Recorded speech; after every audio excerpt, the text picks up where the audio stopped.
ही झाली दुसरी गोष्ट. आणि तिसरी गोष्ट म्हणजे हेडलाईट ऑन करा, परंतु हाय बीम लाईट चुकूनही ऑन करू नका. जेव्हा जर आपण हाय बीम लाईट ऑन केली, जे धुकं असतात, धुकं म्हणजे पाण्याचे थेंब, पाण्याच्या थेंबमुळे ती सरळ जाणारी लाईट जी आहे ती उलट आपल्याकडे रिफ्लेक्ट होईल आणि आपल्याला समोरचं दिसणं जे आहे ते कमी होईल, व्हिजिबिलिटी आपली कमी होईल. त्यासोबतच अपोजिट साईडनी येणाऱ्या ड्रायव्हरच्या डोळ्यात देखील ती लाईट जाईल, त्याची देखील व्हिजिबिलिटी आणखी जास्त कमी होईल आणि ऍक्सिडेंट होण्याचे चान्सेस जे आहेत ते खूप जास्त वाढतील.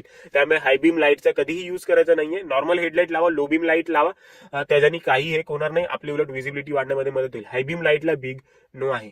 आणि मित्रांनो, तुम्हाला कधी वाटतंय की बाबा खूपच जास्त फॉग आहे, मला समोरचं काहीच दिसत नाहीये, तर अशा वेळेला गाडी जी आहे ती थांबवलेलीच बरी. परंतु एक गोष्ट लक्षात घ्या, रोडच्या मध्ये कधीच गाडी थांबवायची नाही. रोडच्या बाजूला एकदम किनाऱ्यावर नेऊन गाडी थांबवायची आहे. रोडवरती गाडी उभीच नाही असायला पाहिजे, कारण की काय भरोसा वाटून येणाऱ्या ड्रायव्हरला तुमची गाडी दिसेल नाही दिसेल. रोडवरनं पूर्ण बाहेर करा आणि ब्लिंकर्स ऑन करा. ब्लिंकर्स ह्यासाठीच असतात, इमर्जन्सी गोष्टीसाठी. आपण जर रोडवरती थांबलोय तर ब्लिंकर्स ऑन करायचे आहेत. मुव्हिंग मध्ये ब्लिंकर्स कधी ऑन नाही करायचे.